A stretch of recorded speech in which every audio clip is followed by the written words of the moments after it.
Kumentuntum Prekon.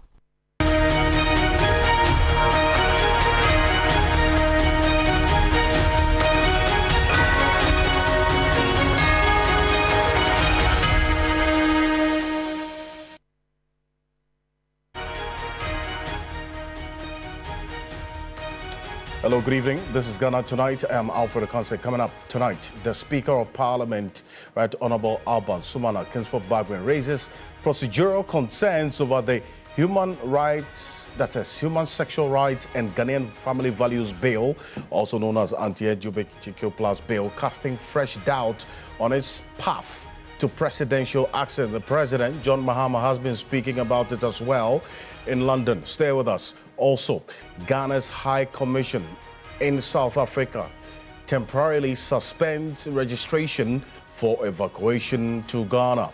We have details emerging on the decision and more. Stay with us here on Ghana Tonight. Also, rising fuel prices are mounting pressure on transport operators, fueling concerns over the matter of the possible fare increases, but that has been disputed as of now.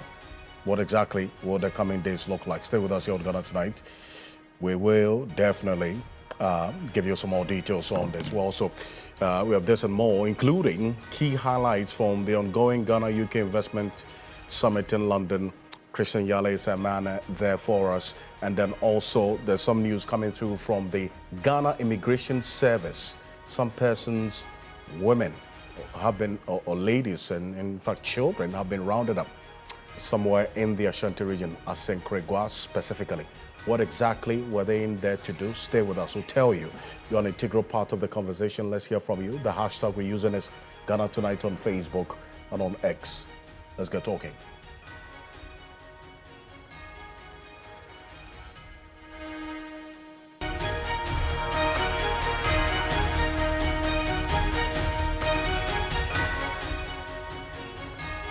Let's settle for Ghana Briefs.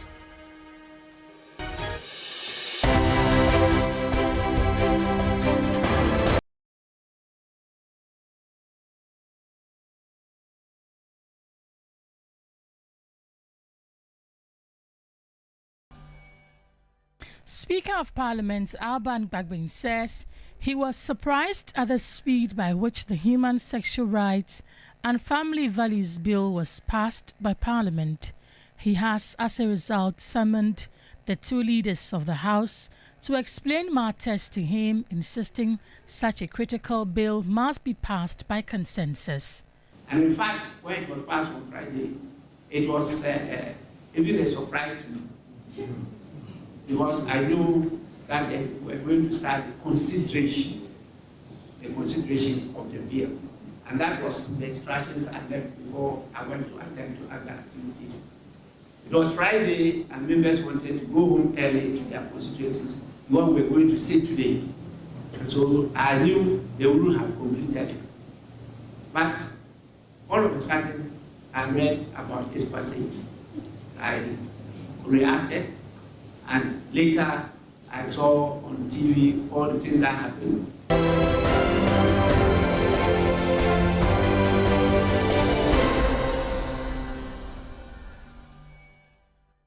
President John Mahama has stated that the Human Sexual Rights and Family Values Bill passed by Parliament is not yet ready for presidential assent, noting that the process still has some way to go.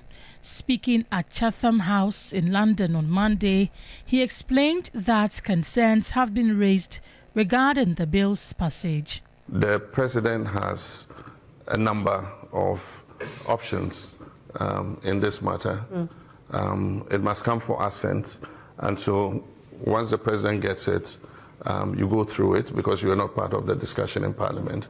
And so the legal representative, the legal counsel in the presidency and the Attorney General would sit on it because it was a private member's motion. Right. This was not a government bill. And so we'll look at it and make sure that everything is in order before the president is advised to assent. The president has another option if there are some things that he thinks are a problem. He can refer to the Council of State.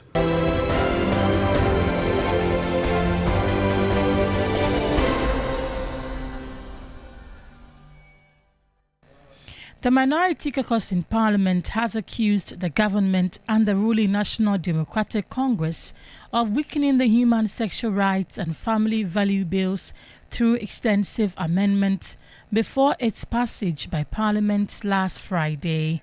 The Member of Parliament for Asin South, Reverend John Intim-Fojo, was addressing a media briefing.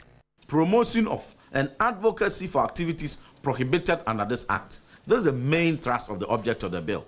This is what we don't have in any part of our existing laws for which this bill came about. Clause 2 says that nobody should promote any such things. Don't do things that will entice, advocate for, and make it enticing, incentivize, advertise, campaign for it. Don't do it. But they say that no, insert this immunity. This is an immunity clause. You are lifting them above the law and saying that if you are within these categories, you can do anything that promotes LGBT, that advocates for LGBT, supports and sponsors LGBT, enables LGBT, and just by virtue that you fall within these categories, as for you, you are above the law, you should be exempted.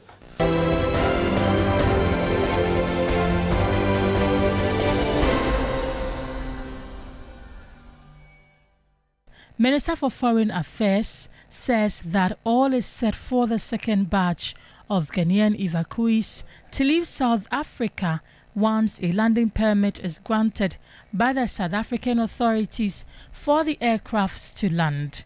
According to Samuel Okujeto Ablakwa, the numbers have risen to almost 900 Ghanaians seeking to flee the unsafe streets of South Africa. We now are exceeding 900, but thanks to the compassionate leadership of His Excellency John Dramani Mahama, he has said that all Ghanaians in harm's way, in distress, who are being harassed, being dehumanized, we should not leave anyone behind. So I can assure you that all is set for the next batch to arrive. We're just waiting for the South African authorities to finalize our request for the flight permits so that our chartered jets can move in.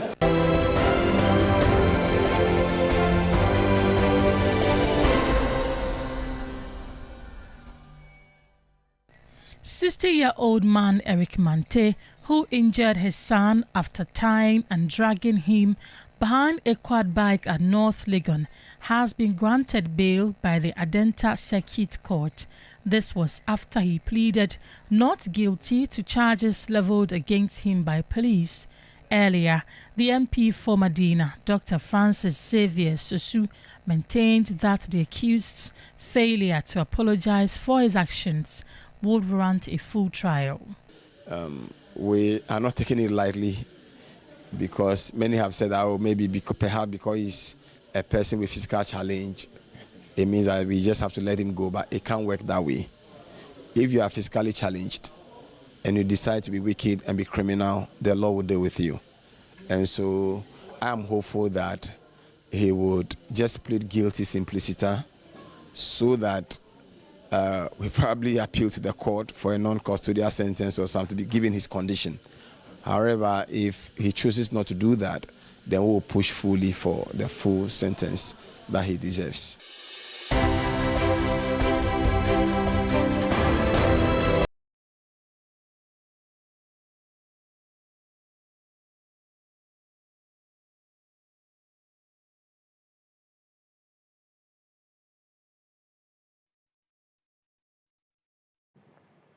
Well, there's more news on 3news.com. Make some time and visit 3news.com. This is Ghana Tonight. We're live on 3FM 92.7.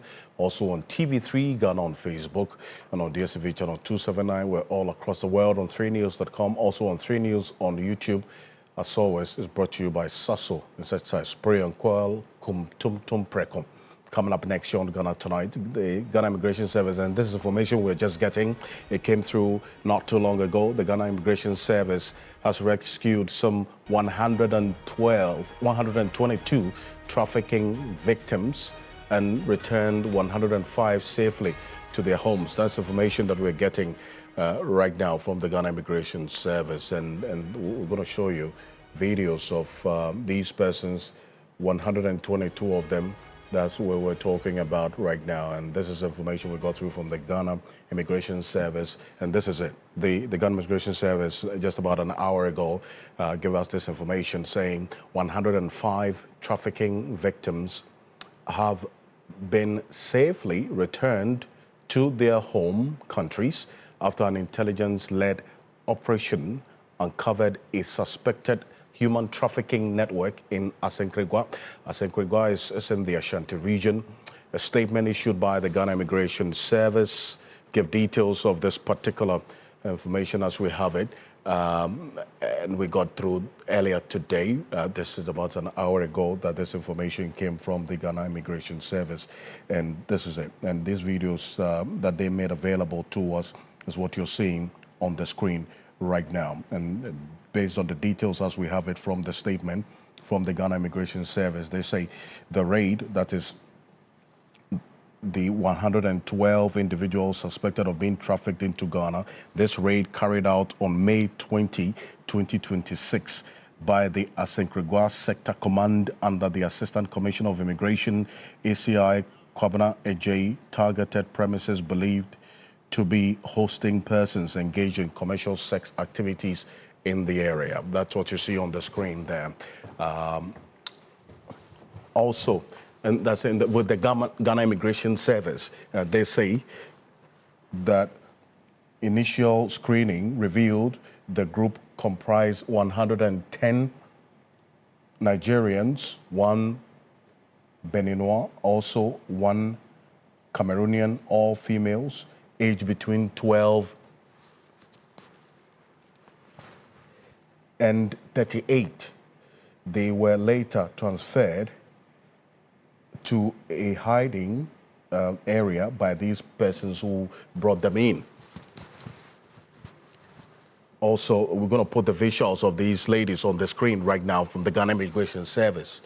And subsequent investigations by the Anti-Human Smuggling and Trafficking in Persons, that's unit of the service, identified 7 suspects and confirmed 105 victims.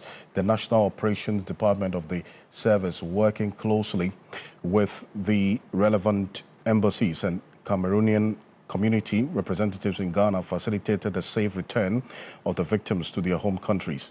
The 7 suspects remain under investigation and could face prosecution if found culpable. So there are 7 people who have been arrested by the Ghana Immigration Service for their involvement in the trafficking of these persons. So initial screening revealed the group comprised 110 Nigerians, 1 Cameroonian, and 1 Beninois, all female, aged between 12 and 38.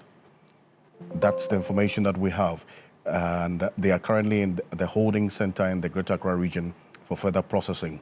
The Comptroller General of the Ghana Immigration Service, Samuel Basintale Amadou, urged foreign nationals to comply with immigration and criminal laws.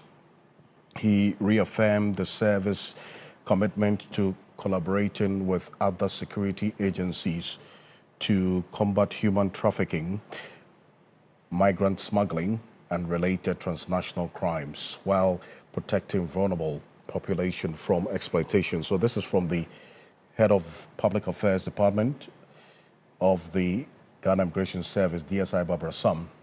That's if we got this information just about an hour ago. So we'll keep an eye on this one, and we'll keep giving you some more details here on Ghana Tonight. And it came through from the Ghana Immigration Service.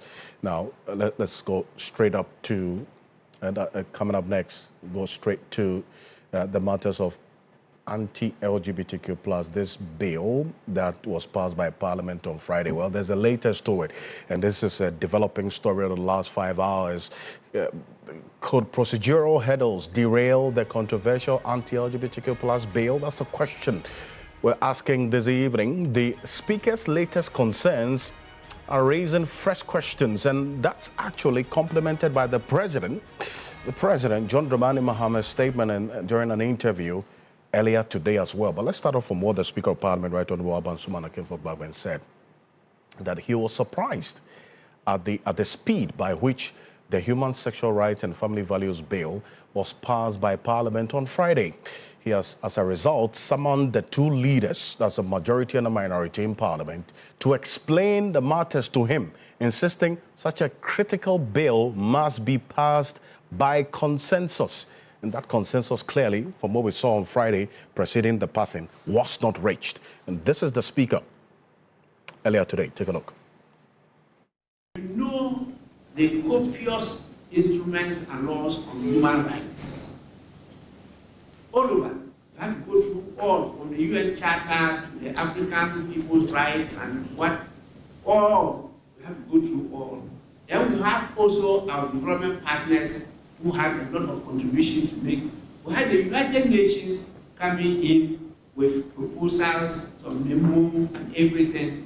We as Ghanaians also have to dig deeper into our cultures, our customs, our values before we came out with what was passed on Friday. And in fact, when it was passed on Friday, it was even a surprise to me. Because I knew that we were going to start the consideration of the bill. And that was the instructions I left before I went to attend to other activities. It was Friday, and members wanted to go home early to their constituencies, the one we're going to see today.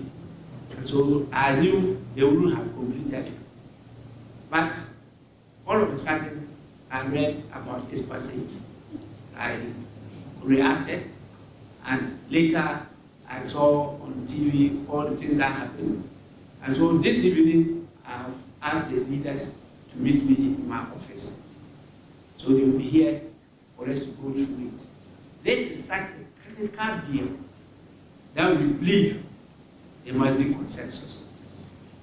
But it's not about passing bill. It's about implementing it and making sure that it benefits the people. Well, so that's the Speaker of Parliament there. He didn't preside over the business of the House on Friday. His deputy, the first Deputy Speaker, Honorable Bernard Ahiafo, did preside over the business of the House. But he raises questions about surprise and the lack of consensus, and the fact that this is not about just passing the bill, it's about the implementation of it. What is the Speaker seeing that probably may have lost out on the members of Parliament who were in Parliament, who went through this process, and the first Deputy Speaker of Parliament as well on Friday? Well, the President, John Mahama, also has stated that the Human Sexual Rights and Family Values Bill passed by Parliament is not yet ready for presidential action, noting that the process still has some way to go. I was speaking at Chatham House in London earlier today, explaining that concerns have been raised regarding the bill's passage, particularly issues related to quorum and procedural compliance during parliamentary proceedings. So it just flows through from what the Speaker of Parliament was saying. And now you understand the context of the President's statement, having listened to what the Speaker said. We're going to play the President's that part of that interview for you to understand why he made that comment, taking into consideration what the Speaker has said and what happened on Friday. Take a look. Parliament has been considering it, and it was supposed to have been passed last week. There have been a few issues raised. One, that there wasn't quorum when it was passed. That's an issue that has come up. And then two, there were some procedural lapses in terms of its passage. I just got some communication that the Speaker was reading a statement to address the issue of the lapses in the passage of the bill. And so, like I said, when I was the opposition leader, the President has a number of options in this matter. It must come for assent. And so once the President gets it, you go through it because you are not part of the discussion in Parliament. And so the legal representative, the legal counsel in the Presidency and the Attorney General would sit on it, because it was a private member's motion. Right. This was not a government bill. And so we'll look at it and make sure that everything is in order before the President is advised to assent. The President has another option. If there are some things that he thinks are a problem, he can refer to the Council of State for advice. The Council of State is an advisory body to the President, and so they will take a look at it, and then they will advise the President. And if there are issues, substantial issues that are raised, the President would return the bill to Parliament, indicating exactly what the issues are. And so there's still quite a while to go before that bill becomes law. Well, so that's the President there. He outlines further a number of things that could happen, even if the bill is transmitted to him. Remember, in the first instance, the bill could not even be transmitted to the presidency because of the position that the former President Abraham Akufo-Addo took through that letter from the Executive Secretary to the President, Nana Asante Bediatu, to Parliament, the 8th Parliament at the time. Well, now President Mahama is giving options of what could possibly happen in the coming days. Even if this bill makes its way to Parliament, he has a legal team who have to look at it. And then the second leg of having the Council of State look at it if there are still concerns. But even before all of this, the President said earlier, the Minority Caucus in Parliament also accused government and the NDC of weakening the Human Sexual Rights and Family Values Bill through the extensive amendments before its passage last Friday. That's the Asin South Member of Parliament, who was also a sponsor of this bill, Reverend John Tim Fojo, addressing the press earlier today. Take a look. Promotion of and advocacy for activities prohibited under this act. This is the main thrust of the object of the bill. This is what we don't have in any part of our existing laws for which this bill came about. Clause 2 says that nobody should promote any such things. Don't do things that will entice, advocate for, and make it enticing, incentivize, advertise, campaign for it. Don't do it. But they say that no, insert this immunity. This is an immunity clause. You are lifting them above the law and saying that if you are within these categories, you can do anything that promotes LGBT, that advocates for LGBT, supports and sponsors LGBT, enables LGBT, and just by virtue that you fall within these categories, as for you, you are above the law, you should be exempted. Oh, that's Reverend John Tim Fojo there, and a number of reactions, in fact, a flood of opinions have been flowing through since these three incidents happened today. The minorities press conference, the speaker's statement on what happened on Friday, and also the president's interview. Here's where I bring in one of the supporters of this particular bill in terms of the CSOs that supported this anti-LGBTQ+ bill and are still supporting it. Adam Senano is the president of the Advocates for Christ. That's another hat that he wears. Senano, good evening. Thank you for joining us here on Ghana Tonight. Also, from the legal perspective, because the president raises another angle of the legal implications or ramifications or the options that he has if this bill eventually even makes its way to the presidency from Parliament. Martin Pebble is private legal practitioner, joining us on Zoom as well. Gentlemen, good evening. Martin Pebble, can you hear us? Good evening, Mr. Okansi. Thank you. Thank you so much for joining us. And Mr. Senano, good evening. Thank you for joining us as well. I'll start off with you, Mr. Adam Senano. Hearing the president talk about procedural lapses and then the lack of quorum and other matters that he raises being the reasons why he is of the view that this bill in itself being passed by a parliament is not the end of the road yet. That even if it comes to the presidency, there are other options that he can take if there are still issues with this particular bill that has been passed by Parliament. I want to find out your thoughts about hearing what the president said and what the Speaker of Parliament said as well today. Well, it's a bit surprising. I mean, Parliament is a space of records, and typically, they pay attention to the details. So it's a bit surprising to hear that there appears to have been some gaps.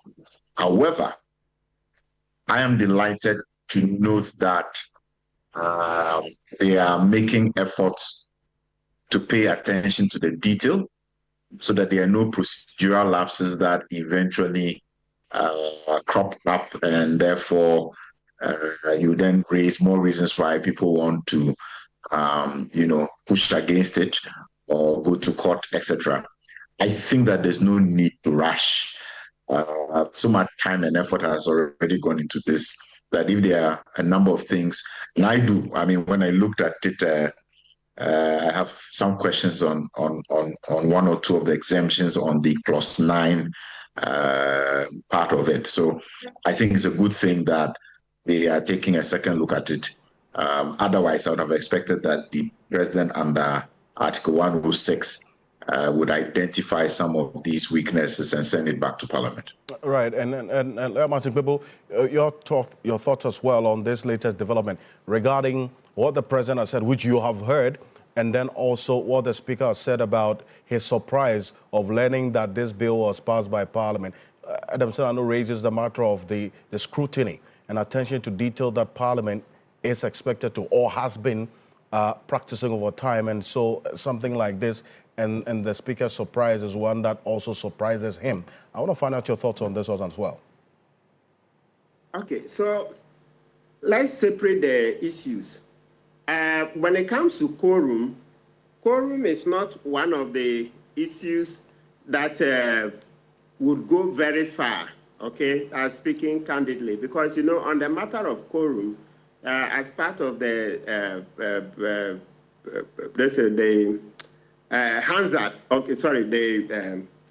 rules in Parliament, okay? As part of the rules, what they will tell you is that you raise quorum before the vote. So if at the time that the bill is being considered, nobody raises a matter of quorum, it is presumed that Parliament had a requisite quorum to go on. So perhaps a stronger argument will be the actual provisions. You say, because basically, as I've said, this matter of quorum has come up time without number. But quorum is usually a big issue if you raise it at the time of before the vote is taken. So that's how come you hear there is division, etc. Then they will bring in the marshals, then they will say, okay, division. So those who are in favor, then those who are against, then they will do a proper vote, etc. But once that's not been done, I fail to see what quorum will be doing at this stage. Of course, but there's also, yes, so that's a real challenge. So perhaps a stronger argument would be, okay, but, well, we know Parliament is master of its own procedures, but if perhaps for the first time they themselves want to accept that they weren't properly quorate, and so they want to throw...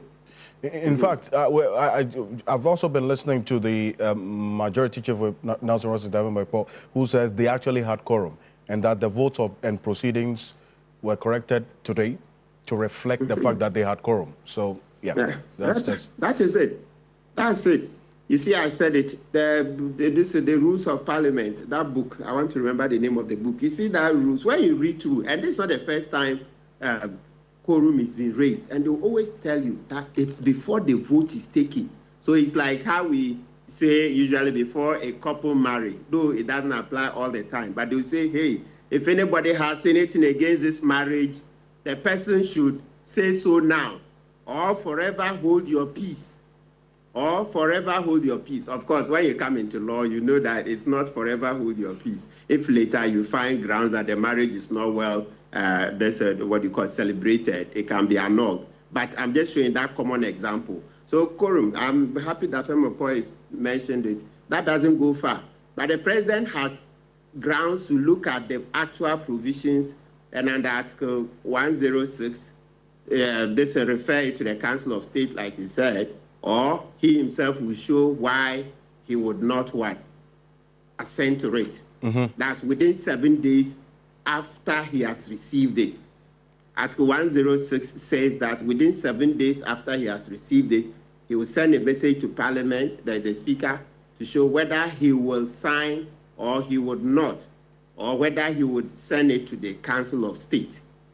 So perhaps if he wants more time to look at it, it's refreshing to hear that even Adam Saranu, who have baying for the blood of Parliament, that it should be passed, now say that the president should take his time. Yeah, so and let's not forget the way we've been doing it. When you read the bill, okay, the memorandum to the bill, you see that, look, even the National House of Chiefs said that, look, our society abhors gay, LGBTQ, etc., but they are calling on citizens to desist from harassing these people. The National House of Chiefs says they are calling on citizens to desist from intimidating gays. The National House of Chiefs says they are calling on citizens to desist from lynching them, etc. You name them. So if we've come this far, why not? If we have to wait for the president to scrutinize it further, sure. I mean, it's all within law. But the good thing we should do is that I think every Ghanaian should take time to read the bill, the memorandum especially. You see that, yes, even the persons who were painted as the ones just asking for the law anyhow, it's actually not the case. The National House of Chiefs says, don't harass these people, don't lynch them, don't intimidate them, don't ridicule them, don't discriminate against them. Yes, because that's what a civilized society does. We have to carry them along in a manner that we're also saying their activities should not become the norm. The main thing is that we don't want them flaunting it on radio, TV, etc., in order to lure our young ones. I think that's the main purpose of the bill. You don't want an exponential growth in LGBTQ activities so that people who are not even naturally inclined to be LGBTQ would then copy such lifestyles. I think that's what the National House of Chiefs is trying to stop, the Catholic Bishops' Conference, etc. But these powerful bodies, these gatekeepers, these leaders in our culture, etc., have not said they want LGBTQ people to be lynched, to be harassed, to be ridiculed, etc. And I think that's a message we should carry across.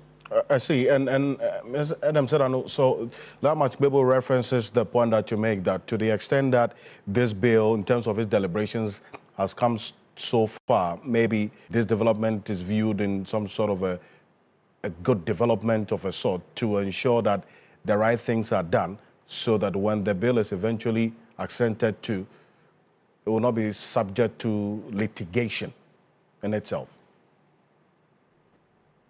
Absolutely. I commend Parliament for, taking this up, being able to process it, probably in a certain sense, even faster than I thought they would do at this stage. And perhaps it's because they have dealt with it in the past, because usually consideration is not just, it's not that quick. But having looked at what has gone into the changes, the exemptions in particular, I think that one or two of them need tightening. Otherwise, it provides a lacuna that will be exploited by certain persons, and what we want to achieve will be, undermined. And to that extent, therefore, already it was going to be one of the things in my mind. If the president is going to have to deal with it, my position was going to be, Mr. President, you've got to look at those exemptions, send it back, put a memo on it, and especially the one that has to do with public sector and NGOs having the right to just give information. I thought that didn't have a constructive purpose. It was likely to just undermine why we set out to do this law in the first place. I see, but Lawyer Matikbebo, if we have to, satisfy all the concerns and, ensure extensive consensus, then some say this bill may never be passed because the nature of this bill in itself evokes some controversy, okay? And there will definitely be some divergent views, no matter how much you seek consensus. So at some point, you would have to go beyond achieving consensus to get this bill passed, if there's commitment, is it not? Absolutely right. Yes, you're absolutely right that considering the interest it has generated and will continue to generate, yeah, you will never finish iterating it. You will never finish amending it. Yeah, but I mean, the president, by the Constitution, the same Article 106, it says that for the thing to become law, it is by Parliament and the president. So if the president has challenges, then let's give him room. At least so far, the majority has surprised us as a nation. You know, there was this suspicion that they were just stonewalling to buy time. But it's proven that no, they were actually ready to pass it. So once it's been passed, it has moved the conversation forward. And also it's giving LGBTQ people some fresh air of freedom. Don't worry too much about the proscribing gay activities carrying 3-year sentence. No, but if you look at the exceptions in the clause, let's still call it clause 9, since the president has not yet passed it, or section 9. Actually, you can call it section 9, except that it won't become effective. And 10, you see that the exceptions for researchers, for lawyers, medical practitioners, etc., to provide services and all that, it gives them some protection. And the fact that a doctor cannot report these persons, so it's some protection. So it's moved the conversation forward. So for me, like I've said, let due process be done. If that is what is required. Right. Yeah. Right. And Council, stay with me. I'll seek your final thoughts in a minute. But Mr. Demsenano, I mean, there are those who have expressed surprise at the Speaker's surprise because, I mean, even though he wasn't present in person to superintend over the business of the House on Friday, his deputy was there. Bernard Ahiafo presided over the business of the House on Friday. And then the fierce debate that preceded this entire exercise. I mean, does this also find some consideration in your own observation? Well, yes, that's why I'm saying I'm also surprised that there appear to have been some lapses. I'm not sure what exactly they are talking about. But looking at the bill, if the version I have and the exemptions are right, I do also have concerns because I'm thinking this should have been looked at a little more critically. So whichever way, Parliament would have to look at the process. If there's a good reason why they should rethink it. Let me give you an example. When the Speaker kept insisting that we needed to start the entire process again, I was originally of the view that this thing had been passed by Parliament. The President refused to receive it. So if you have a new president, he should just be able to receive it and proceed. But it seemed to me that the Speaker was trying to err on the side of caution, which makes sense. It is better you go the more thorough and long route so that you avoid subsequent hiccups. And I think that's a similar thing maybe he's doing at this point, saying if there are 1 or 2 issues that came up, let's comprehensively deal with them so that it does not become, it doesn't mar the whole intent of this exercise. So let's see what Parliament will say about its own process. But I agree with you that given the footage that we all saw, it looked like they had a thorough discussion, even though they seemed to just be a blame game that was going on at the time. But the substance of it is, have they used the right process? Is the content the kind that is going to produce the results that we expected when we set out on this journey in some 3-4 years ago? Right. Truly appreciate your time. Adam Saranos, co-chair of the Citizens Movement Against Corruption, and also for this conversation, president of the Advocates for Christ, one of the CSOs that supported this bill. And Lawyer Martin Kpebu, I thank you as well. The president references the option that he has to take, for instance, if it is transmitted to him, to consult the Council of State. So we're not seeing the end of this whole process anytime soon, is it not? Maybe quickly.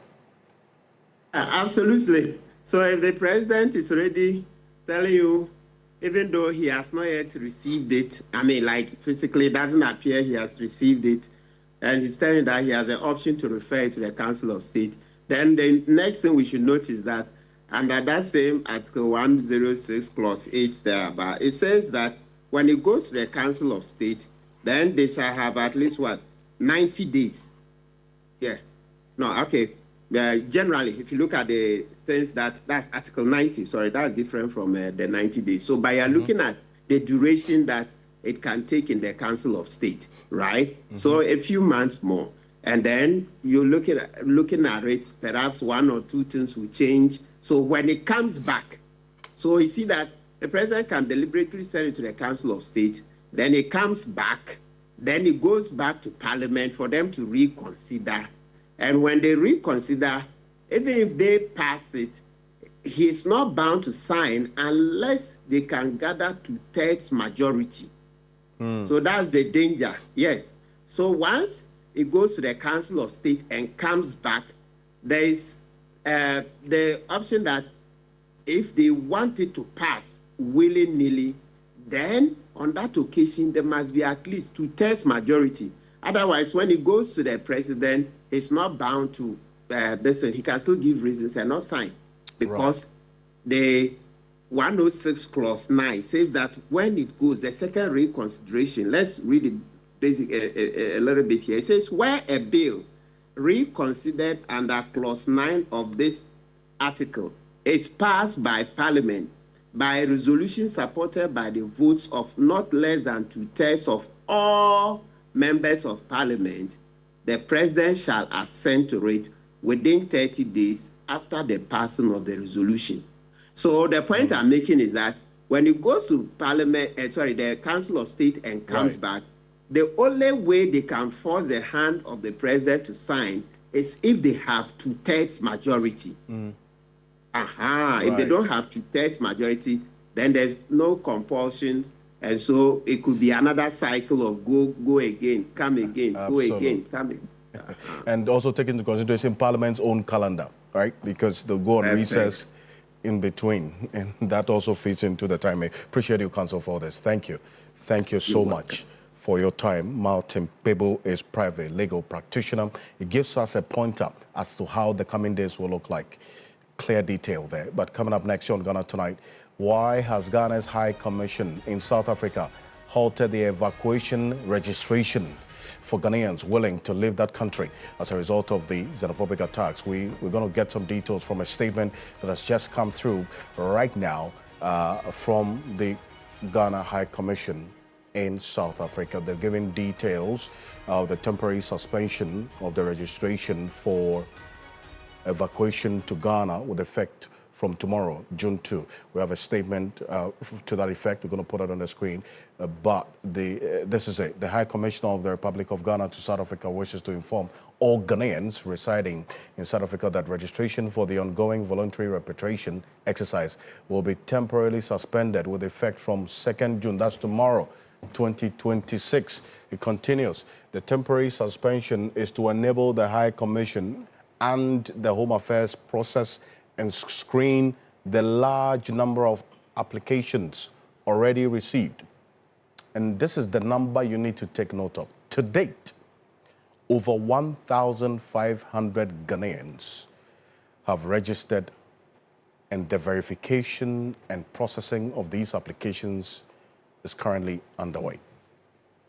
The date of the next phase for the new registration will be communicated in due course. The High Commission further wishes to assure all interested Ghanaians who have not yet registered that the repatriation exercise has not yet ended. The High Commission appreciates the cooperation, patience, and understanding of the Ghanaian community in ensuring a well-coordinated exercise. So this is the information we got from the High Commission in South Africa. So that's the reason why they have temporarily suspended the registration for the repatriation. 1,500 Ghanaians so far. As of Saturday, when I spoke to Excellency Benjamin Kwashi, Ghana's High Commissioner to South Africa, on Cape Point, he had indicated that there are 610 Ghanaians who are expected to come through in the coming days on a chartered flight, 2 chartered flights from South Africa. making the number almost 1,000 added to the 300 that came through, the 297 that came through a few days back. So now we're talking about 1,500 people, Ghanaians, who have registered to come home.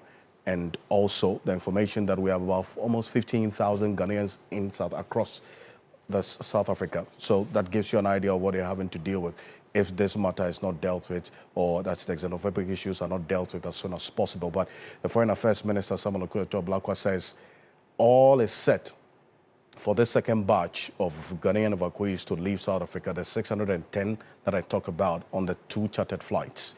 Take a look. The final batch of Ghanaians in South Africa have all now registered. We have a little above 600.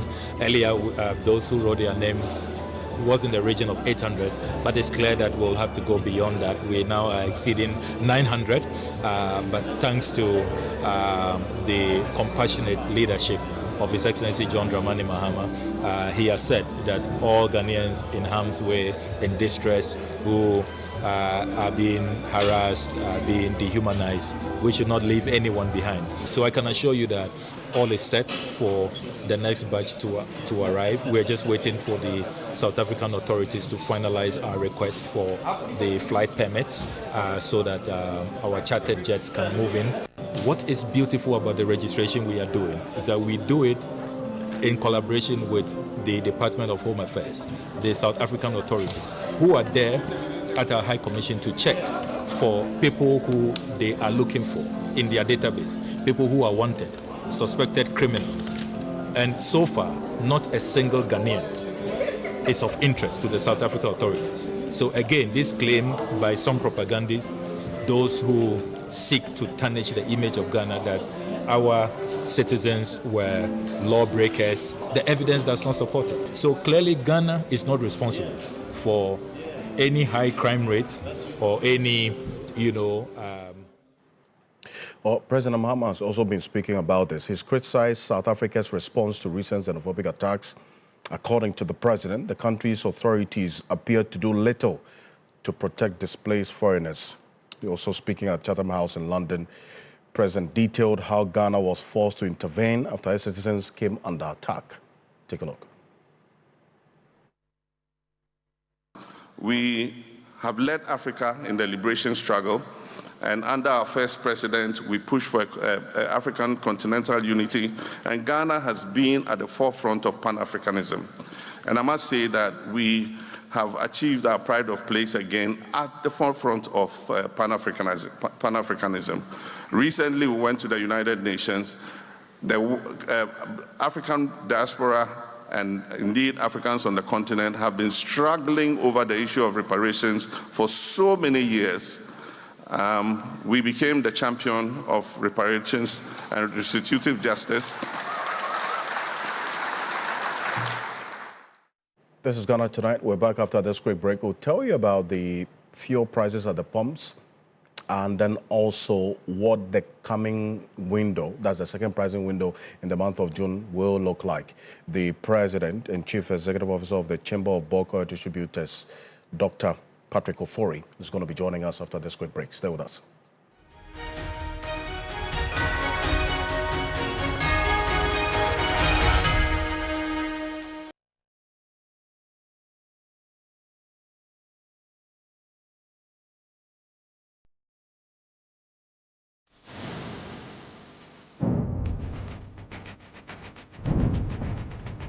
In a world full of noise, clarity matters. Stories shape us, ideas challenge us. An honest dialogue moves us forward. This is a space for depth, where voices are heard and perspectives matter.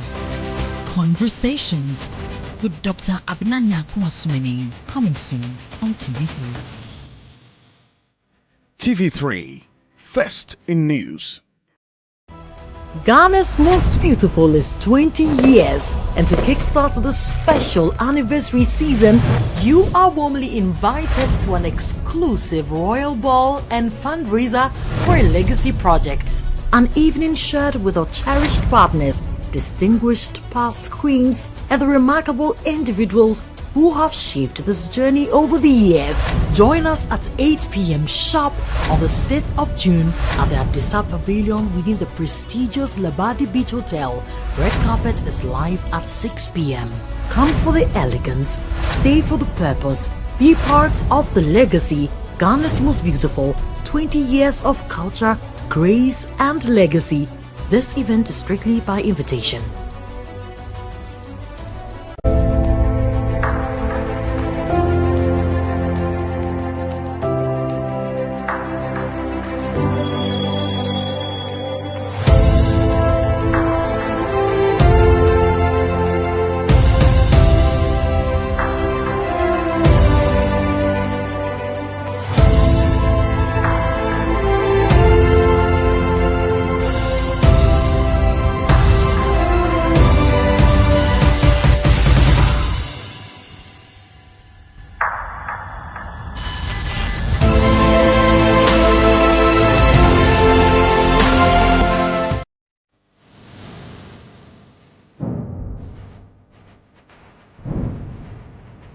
In a world full of noise, clarity matters. Stories shape us, ideas challenge us. An honest dialogue moves us forward. This is a space for depth, where voices are heard and perspectives matter. Conversations with Dr. Abinanya Kwasumini, coming soon on TV3. TV3, first in news.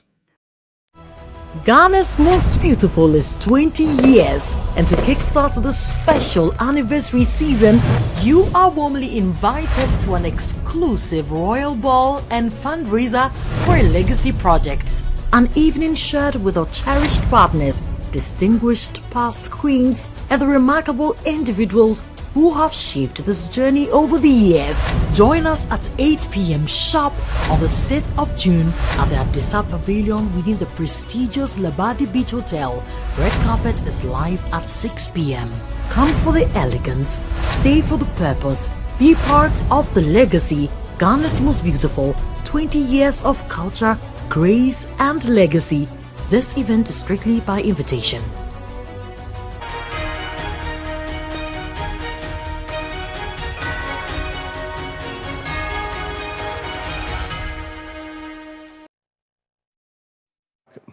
This is Ghana Tonight. Now, there's been some reactions to the increase in the price of petroleum products at the pumps. Now, largely, we've seen some maintenance of the price of diesel, but for petrol, we've seen an increase consistently over time. Some fuel stations, that's the oil marketing companies, have maintained the price of diesel. I'm going to go through in a bit. For instance, for Star Oil, from the 2nd of May, they were tracking it from the first pricing window in the month of May. Petrol was selling at 13 cedis 25 pesos. There was no change as compared to the last pricing window in the month of April. But then we saw a reduction in the price of diesel to 15 cedis 47 pesos. Then fast forward to the second pricing window in the month of May, we saw an increase in the price of petrol from 13 cedis 25 pesos to 14 cedis 60 pesos. Diesel also increased from 15 cedis 49 to 15 cedis 81 pesos. Then fast forward to this today, which is the beginning of the first pricing window in the month of June. We've seen it, petrol increase from 14 cedis 60 pesos to 15 cedis 20 pesos. And then guess what? That's about 60 pesos increase per liter. You multiply it by 4.5, you get an impact on a gallon. Diesel as well, there's been no change. This is for Star Oil, but then when you look at Goil as well, it's almost the same. You see playing out in the first pricing window of May. Fast forward, second pricing window of May, we see as well playing out in the first pricing window of June, that same increase that we've seen for petrol. But then diesel, the price has been maintained over time. There was actually a reduction within the month of the second pricing window of May as well to a little over 15 cedis 43 pesos. Now, we hit the street to interact with some commercial drivers because there was a previous announcement of an increase in expected increase in transport fares. That was denied and also countered by a statement we got earlier today. And the reason was that a lot of these public transport operators use diesel, and diesel didn't see, at least for a number of the OMCs that we have tracked, didn't see an increase, or there was no change in the price of diesel at the pumps. So then there was some expectation of some engagement as well going forward, but no prices of transport fares increase has been announced as yet. But this is what the drivers had to say. Take a look. It have a lot of impact because now they have to increase fare. If fare increases too, they will increase spare parts. If spare parts increase, they will increase foodstuffs and many things. The price of fuel has been increased multiple times. Spare parts are now costly. All these factors go against us. The increase is welcomed. I think this 20% cannot help us at all, honestly speaking. About 30%, it will be better. 30% maybe we'll manage. Even that one too also is a problem actually, but we'll manage. It doesn't help us at all. At least, roughly, if they can make it up until 30%, it's going to help us. But 20% is not enough. At least we are like 30%. In some way, it's going to benefit someone, and another way, someone is going to suffer because the 20%. Even the 20% that was not approved and officially announced, the drivers we spoke to are expecting 30% if there has to be an increase at all. And this is one that we'll see how the coming days will look like on this. But before we go, let's go straight to London. That's coming up next. We're live in London, where the Ghana-UK Investment Summit is ongoing for a wrap-up of what happened on day one. Christian Yale is my colleague and our man in London right now. Chris, it's good to have you. You're having a good time in London. This is your second stint in London in this year. Must be a good time, is it not? Yes, it's been a good time. Also because London is a little warm this time, unlike earlier in March when I came here. So the weather has been very favorable and very kind. Good stuff. Now let's just wrap about what happened today. I know you did ask the governor of the central bank a question about Cocoa Board financing, and then also the finance minister as well. The president has been speaking, but just give us a wrap of what happened on day one. Yes, so to start off from Cocoa Board, we know one issue about them has been their debt issuance and also their financing regime, which has been under scrutiny for some time, especially all the issues that we've had about the farmers and the reduction in the cocoa prices. And so today I sought to get an understanding from the Bank of Ghana governor as well as the finance minister on what government plans for Cocoa Board has been or will be going forward, and especially about the bond that they want Cocoa Board to issue. One thing that government has been working on has been a commercial paper for Cocoa Board, and so at the summit, the Ghana-UK Investment Summit, I asked the question, and the understanding I got from the Central Bank Governor, Dr. Johnson Asiama, was that that process of getting Cocoa Board a commercial paper is in process. What that means is that Cocoa Board will not just rely on borrowings from banks, but would have that better financial framework that would, help it to be able to go about its debt issuance. The finance minister, as a matter of fact, also indicated that he is working on a new bill to establish a new act for Ghana Cocoa Board. And once cabinet approves that, it means that beyond the financing regime, Cocoa Board would get that commercial paper as well. But beyond that, the president spoke largely about a number of investment opportunities that Ghana has. And Alfred, it is always important to place it under context that following Ghana's exit from the IMF financial bailout and now the PCI, it becomes important to assure investment over and over again about why it is prudent to invest in the country and what sort of reforms government is putting in place to make the country a conducive environment across sectors. So today, conversations have spanned from the extractive sector, mineral resources, green energy and transition. Also, there have been conversations even from GIPC and what they are doing. In fact, almost all the sectors have presented their ideas and how lucrative their sectors are and more or less trying to woo investment. One landmark thing that happened today was the Ghana-UK Growth Partnership Agreement that the president signed. There was the UK High Commissioner to Ghana, Christian Rock, who was there, as well as the Ghana High Commissioner to the UK and Ireland, Saba Zita Benson, and also other, even we had one of the deputy ministers of UK in presence to witness that agreement. Already there are about 670 UK foreign direct investment projects in Ghana, Alfred. And that, per the statistics that we have seen, last year alone contributed to about 1.8 billion pounds in 2025 alone. So it tells you that these two countries, tracing our history once from the colonial era all the way to what we have shared as of now, it tells you that it is only right that Ghana looks at the diasporans, because UK has one of the vibrant, Ghanaian communities. That is why this summit was even preceded by the diaspora summit, which the president led as well. And so, by far and large, President Mahama has assured the investor community, the finance minister has done the same, the central bank governor has done the same, and we are only looking forward to more investment and bankable opportunities that this summit would bring. Alfred. And we're going to connect to you tomorrow for day 2 as well. Wish you all the best, Chris. Thank you so much. Thank you, Alfred. Christian Yale is a man in London giving us updates of the Ghana-UK Investment Summit. Tomorrow we'll connect with him for day 2 as well. But on behalf of the rest of the team, we'll say thank you for staying with us here on Ghana Tonight. Join the New Day team tomorrow morning. Sunrise 3 FM 92.7 tomorrow morning as well. I'm Alfred Akonse. Have a good night. Ghana Tonight is brought to you by